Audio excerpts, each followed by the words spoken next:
আসসালামু আলাইকুম, স্বাগত ইজি নিউজে।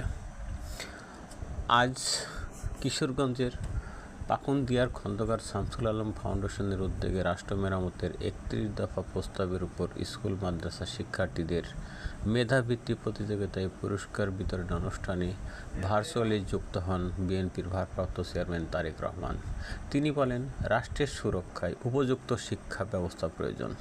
প্রতিটি মানুষেরই সুপ্ত প্রতিভা আছে, সেই প্রতিভা বের করতে হবে। পুরো শিক্ষা ব্যবস্থাকে সাজিয়ে তুলতে হবে আধুনিক জ্ঞান বিজ্ঞানের মাধ্যমে এবং টেকনিক্যাল এডুকেশনের মাধ্যমে, যেখানে কর্মসংস্থানের ব্যবস্থা হবে নিজেই তার সুপ্ত প্রতিভা বিকাশের মাধ্যমে।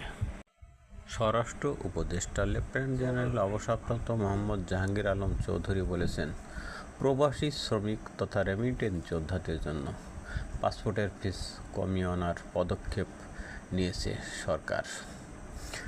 হজরত শাহজালাল আন্তর্জাতিক বিমানবন্দরের সাম্প্রতিক অগ্নিকাণ্ডে ক্ষতিগ্রস্ত কার্গো ভিলেজে ই-গেট পরিদর্শন শেষে তিনি একথা বলেন। বাংলাদেশ ব্যাংকে বৈদেশিক মুদ্রার রিজার্ভ বৃদ্ধিকে স্বাগত জানিয়েছে আন্তর্জাতিক মুদ্রা তহবিল। বাংলাদেশ ব্যাংকের এই রিজার্ভকে প্রশংসা করে আইএমএফের দক্ষিণ ও প্রশান্ত মহাসাগরীয় বিভাগের উপপরিচালক থমাস বলেন, পেমেন্ট ভারসাম্যের দুর্বলতা হ্রাস করতে রিজার্ভ বৃদ্ধির গুরুত্বপূর্ণ।